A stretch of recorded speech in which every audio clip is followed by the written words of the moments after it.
శ్రీ గురుభ్యో నమః. హరి ఓం. అందరికీ నమస్కారం. సత్వ రజస్ తమో గుణాలు ప్రకృతి అంతా నిండి ఉన్నాయి. ఈ మూడు గుణాలతో కూడి ఉండని పదార్థము, విషయము భూలోకంలో కానీ, దేవలోకంలో కానీ, మానవులలో కానీ, దేవతలలో కానీ లేదు. మానవులు, దేవతలు అందరూ సత్వ రజస్ తమో గుణాలకు వశవర్తులై ఉన్నారు. అర్జున, ఈ ప్రకృతి సత్వ రజస్ తమో గుణాల కలయిక. ఈ ప్రకృతిలో ఉన్న అన్ని జీవులలో, వస్తువులలో, చరాచర ప్రాణులలో ఈ మూడు గుణాలు ఉన్నాయి. ఈ మూడు గుణాలు లేనివారు దేవతలలో కానీ, మానవులలో కానీ, భూలోకంలో కానీ, స్వర్గలోకంలో కానీ ఎక్కడా లేరు. అందరిలోనూ ఈ మూడు గుణాలు నిండి ఉన్నాయి. ఒక్క పరమాత్మ మాత్రమే త్రిగుణాతీతుడు. మనం కూడా గుణాతీత స్థితికి చేరుకుంటే పరమాత్మలో లీనమవుతాం. మనకు వంశపారంపర్యంగా కొన్ని వ్యాధులు, లక్షణాలు వస్తుంటాయి. తండ్రి నుండి కానీ, తల్లి నుండి కానీ షుగర్, బీపీ సంతానానికి సంక్రమించడం సర్వసాధారణం. అలాగే ప్రకృతి జైహి అని వాడారు. అంటే ఈ మూడు గుణాలు ప్రకృతిలో నుండి పుట్టాయి. మనందరికీ ప్రకృతి తల్లి, తండ్రి. కాబట్టి ప్రకృతిలో నుండి పుట్టిన అందరిలోనూ ఈ మూడు గుణాలు అంతర్గతంగా తమ ప్రభావాన్ని చూపుతూ ఉంటాయి అని తెలుసుకోవాలి. కాబట్టి అందరిలోనూ, అంటే మంచివారిలోనూ, చెడ్డవారిలోనూ, మధ్య మార్గంగా ఉండేవారిలోనూ ఈ మూడు గుణాలు ఉంటాయి. ఈ మూడు గుణాలు లేనివాడు, లేని జీవి, లేని జంతుజాలము, పశుపక్ష్యాదులు, వృక్షజాలము, మూడు లోకాలలో ఎవరూ లేరు, ఏదీ లేదు. కాబట్టి ఆ మూడు గుణాలను వివేకంతో, విజ్ఞతతో, బుద్ధిని, విచక్షణను ఉపయోగించి వాడుకోవాలి. కానీ వాటి ప్రభావానికి లోను కాకూడదు. సత్వగుణము ఎక్కువగాను, రాజస తమో గుణాలను వాటి మోతాదులోనూ ఉంచుకుంటే జీవితం సుఖమయం అవుతుంది. అర్జున, మానవులందరూ బ్రాహ్మణులు, క్షత్రియులు, వైశ్యులు, శూద్రులు అనే 4 వర్ణాలుగా విభజింపబడ్డారు. వారి స్వభావాలను అనుసరించి, గుణాలను అనుసరించి వారికి కర్తవ్య కర్మలు విధింపబడ్డాయి. ఇదే విషయాన్ని 4వ అధ్యాయము 13వ శ్లోకంలో ఈ విధంగా చెప్పారు. చాతుర్వర్ణ్యం మహాస్పష్టం గుణకర్మ విభాగశః అని. ఇక్కడ కూడా అదే భావాన్ని చెప్తున్నారు. ఇక్కడ 2 విషయాలు ఉన్నాయి. ఒకటి స్వభావము, అంటే పూర్వజన్మ వాసనలతో స్వభావం ఏర్పడుతుంది.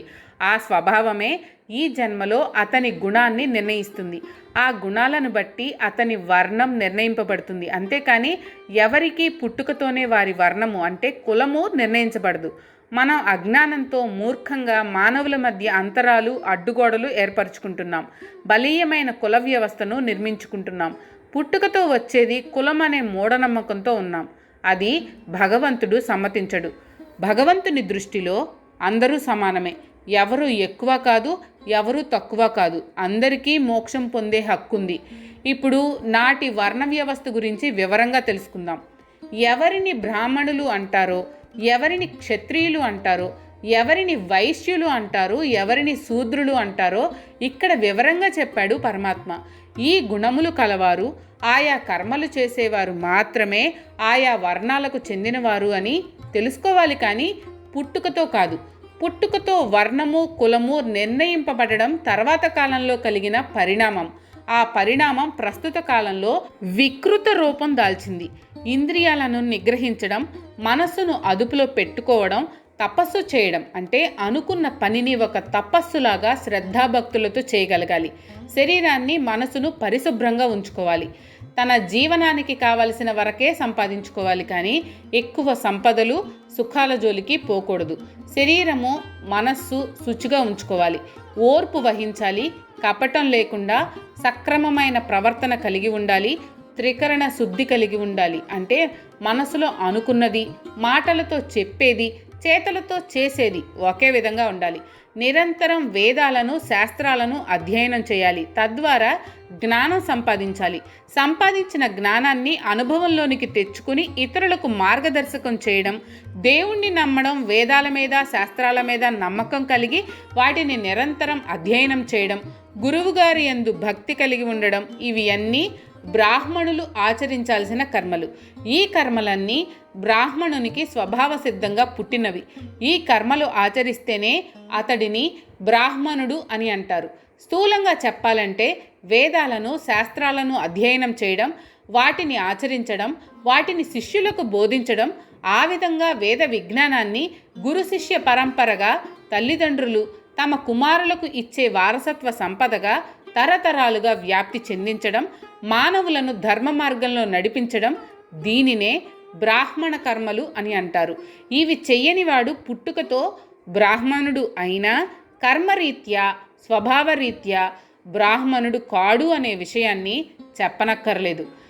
ధైర్య, శౌర్య, పరాక్రమాలు కలిగి ఉండడం, తేజస్సు కలిగి ఉండడం, ఎదుటివాడితో పోరాడే సామర్థ్యాన్ని కలిగి ఉండడం, అందరినీ పాలించే సామర్థ్యం, అందరినీ అదుపులో పెట్టగలిగే నేర్పు, శాసించగల స్థైర్యం కలిగి ఉండడం, అమితమైన పట్టుదల కలిగి ఉండడం, పిరికితనం, యుద్ధంలో పారిపోయే బుద్ధి లేకుండా ఉండడం, పేదలకు అర్హులకు దానధర్మాలు చేయడం, పరిపాలనా దక్షత, న్యాయశాస్త్ర నైపుణ్యం కలిగి ఉండడం, ఇవన్నీ క్షత్రియ ధర్మాలు. ఈ లక్షణాలు ఉన్నవాడు ఎవ్వరైనా క్షత్రియుడే. బ్రాహ్మణుడు తన బుద్ధిని ఉపయోగిస్తే క్షత్రియుడు తన శరీరాన్ని, బుద్ధిని రెండింటినీ ఉపయోగిస్తాడు.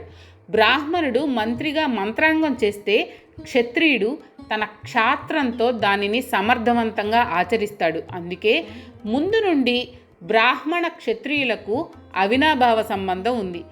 దేశాలకు మధ్య జరిగే యుద్ధాలలో సైనికులు పాల్గొంటారు, ధైర్యంతో పోరాడతారు. కానీ మనలో కూడా ప్రతిరోజు మంచి చెడులకు మధ్య ఇది చెయ్యాలా, అది చెయ్యాలా, అవునా కాదా అనే సమస్యలు, ఈ విరుద్ధ భావాల మధ్య నిరంతరం అంతర్యుద్ధం జరుగుతూనే ఉంటుంది. కొంతమంది భయపడి పిరికి వాళ్ళలాగా ఆత్మహత్యలు చేసుకుంటూ ఉంటారు. మరికొందరు ఎటువంటి సమస్యనైనా ధైర్యంగా ఎదుర్కొంటారు.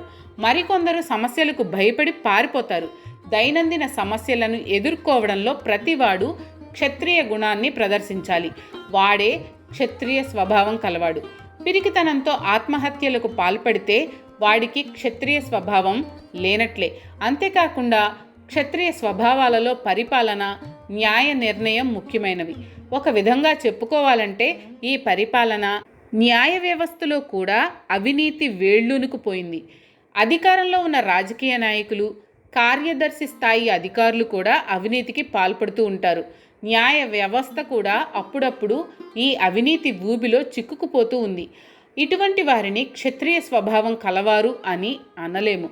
క్షత్రియుడి మూల స్వభావం అవినీతి రహిత జీవనము, నిస్వార్థపరత్వము, నిష్పక్షపాతము. ఇవి లేకపోతే అతడు క్షత్రియుడు కాలేడు. మూర్తీభవించిన ధర్మస్వరూపుడు కాబట్టే యమధర్మరాజును సమవర్తి అని అన్నారు. కానీ మన సినిమాలు ఆయన్ని ఎలా చిత్రీకరిస్తున్నారో చూస్తే మనం సిగ్గుపడాలి.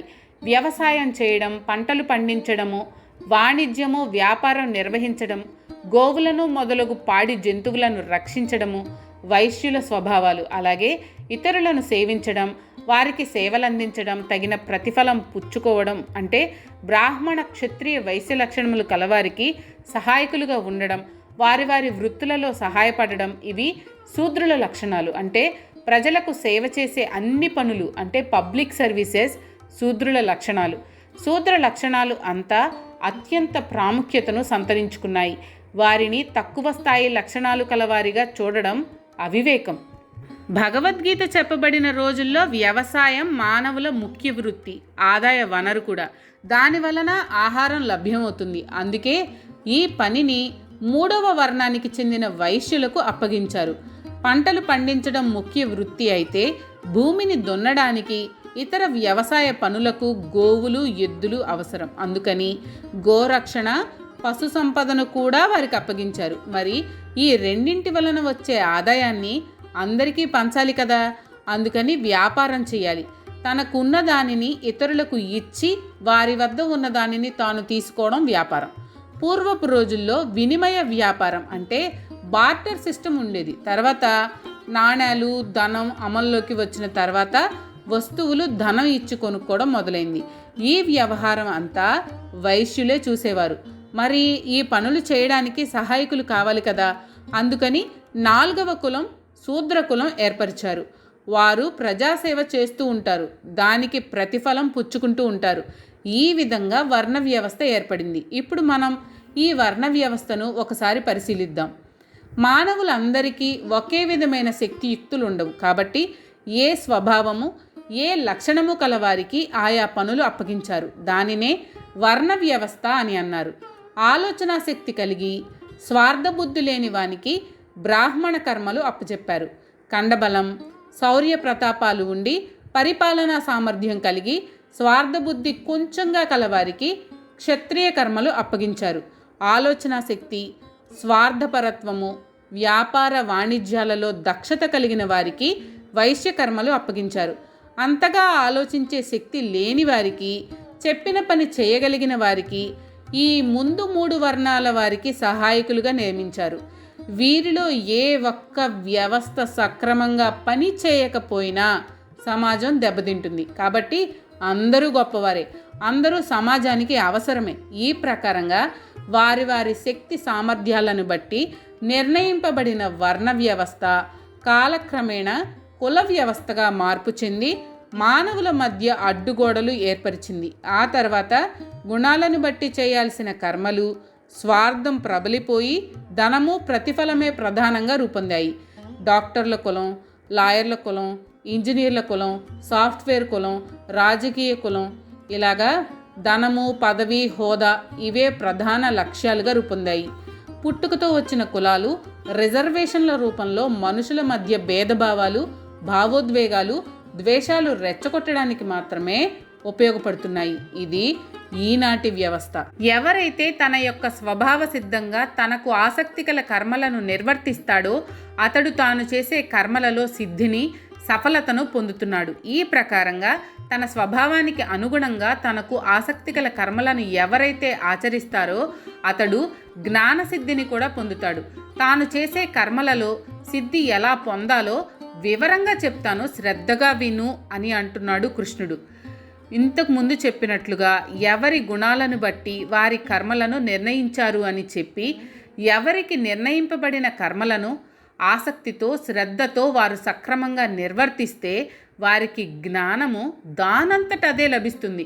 స్వకర్మలను నిర్వర్తించే వారికి జ్ఞానయోగం ఎలా సిద్ధిస్తుందో వివరిస్తాను అంటున్నాడు పరమాత్మ. ఇక్కడ చెప్పని విషయం ఒకటి ఉంది. అందరూ వారి వారికి విధింపబడిన కర్తవ్య కర్మలను సక్రమంగా శ్రద్ధగా భక్తితో చేయాలి. ఆ కర్మ ఫలములను పరమాత్మకు అర్పించాలి. అప్పుడు వారికి జ్ఞానము సునాయాసంగా లభిస్తుంది. జ్ఞానం కలిగితే మోక్ష మార్గం సులభంగా లభిస్తుంది. అది ఎలాగా అనే విషయం ఇక్కడ వివరించారు పరమాత్మ. అర్జునుడు క్షత్రియుడు, క్షత్రియ స్వభావం కలవాడు, క్షత్రియ లక్షణాలు కలవాడు. క్షత్రియ ధర్మము ధర్మయుద్ధం చేయడం, ధర్మాన్ని రక్షించడం, దుష్టులను శిక్షించడం, ప్రజలను రక్షించడం. అందుకే అర్జునుణ్ణి క్షాత్రధర్మమైన యుద్ధం చేయమంటున్నాడు కృష్ణుడు. మీకు కనుక ఈ వీడియో నచ్చినట్లయితే లైక్ చేయండి. అలాగే మీ ఫ్యామిలీ అండ్ ఫ్రెండ్స్కి షేర్ చేయండి. ఛానల్లో కొత్త నోటిఫికేషన్స్ కోసం సబ్స్క్రైబ్ చేయండి. అలాగే పక్కనే ఉన్న బెల్ ఐకాన్ని ట్యాప్ చేయండి.